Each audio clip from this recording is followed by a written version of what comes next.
Hey, what's up guys? Welcome to this session on just a basic guitar setup. I just want to bring some attention to elements of the guitar that need to be in line, set up, sounding good in order for you to really enjoy, but also sound good and keep your tuning and your intonation in the right spot. So take your guitar to a professional luthier who knows how to set up a guitar, and then talk to them and tell them how you play, have them watch you play.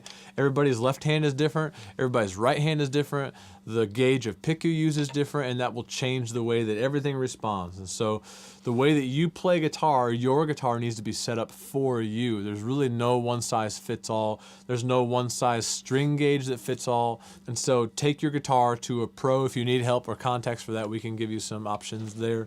A good setup guitar will go so far in you kind of accomplishing the sound that you're looking to arrive at when you're playing, especially in tuning. You can't tune a guitar that isn't intonated correctly.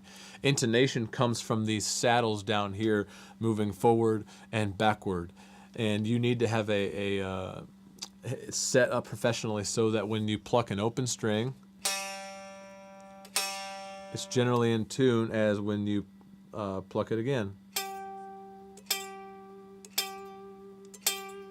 So if it was really out of whack with intonation, which is the placement of these saddles here, forward and backwards this way, you might get tune and if it's really out of whack.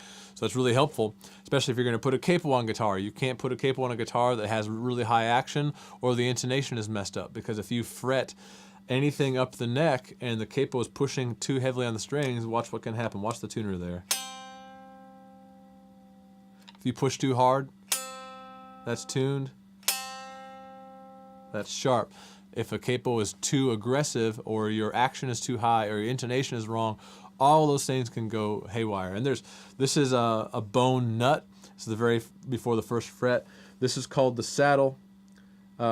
Action comes from the truss rod in the neck being adjusted so that you have relief under tension, because we put these strings on and it kind of puts pressure on it, kind of pulls your guitar like this, and then you adjust the truss rod to get this neck back to like a level place. And then all of your frets, each one of these steel things that you see here, need to be filed and crowned and have a consistent distance from the bottom of each one of these strings all the way up and down your neck on all 6 strings. There's a ton of things that can go wrong, but once it's right, playing guitar is so much more enjoyable, and you're not fighting tuning, or you're not fighting pushing too hard or whatever it might be. So every single time I feel like I'm fighting my tone, I change my strings.